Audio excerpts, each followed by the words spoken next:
I just watched a 1998 American Godzilla film for the first time since I was a little kid. This is one directed by Roland Emmerich. This movie is very much, you could tell Roland Emmerich thought like Jurassic Park, which came out in 1993, 5 years earlier, was a huge hit. And then you got Godzilla, which is a huge hit in Japan. I'm gonna combine Jurassic Park and Godzilla and make the ultimate fucking monster blockbuster. And a lot of people hate this movie. If you look up any ranking of all the Godzilla movies of all time, Godzilla 1998 is usually in the last spot. People don't like this movie. I thought it's not that bad.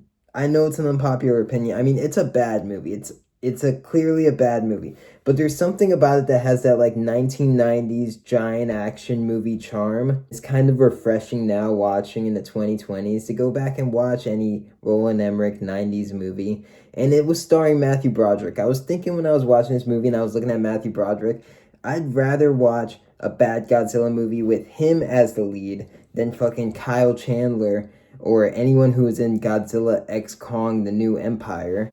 I like Matthew Broderick. Also, while I was looking at him, I was thinking he looks a lot like Graham Stephan. I don't know if anyone knows who that is. This movie is not good, but also something I liked about it, the visual effects in this movie I think looked a lot better than blockbuster movies do nowadays. If you look at Godzilla X Kong The New Empire, the visual effects in this movie are better than the one in that movie. Everything looks a lot less digital. There's real sets in this movie. They're actually filming on like a location in a lot of it. They're actually in the street. They're not just on green screen 24/7. And that was some things I appreciated about this movie. It's a classic Godzilla attacking the fucking city and then the military's going to stop him and kill him. I thought that girl, fucking Audrey, was such a dick to this dude getting him kicked off the team. But I guess it got her the story. But fuck her at the same time because I can't believe she did that. She just reconnected with this dude after breaking his heart 8 years ago by not even giving him a phone call or anything, just like leaving him.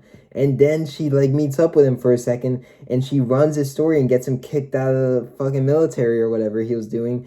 It's just like he's getting screwed left and right. This is the most forgiving dude of all time, Matthew Broderick. The real problem with this movie, because even though it's a bad movie, it has that 90s charm. It had Matthew Broderick and fucking Hank Azaria. I kind of like the cast. It was decently entertaining, but it's 2 hours and 19 minutes. It should have been an hour and 30 minutes, maybe an hour 40 minutes, but that extra 30 minutes where it kept going and thought that it was better than it really was, it started to get a bit exhausting. It's like, oh my god, when's this gonna end? The Jurassic Park little dinosaur portion went on way too long, and then when that finally ends, Godzilla's still alive, and you gotta kill Godzilla all over again. But it's a bad movie, but it's still a 90s, like, cheesy, entertaining movie, you know?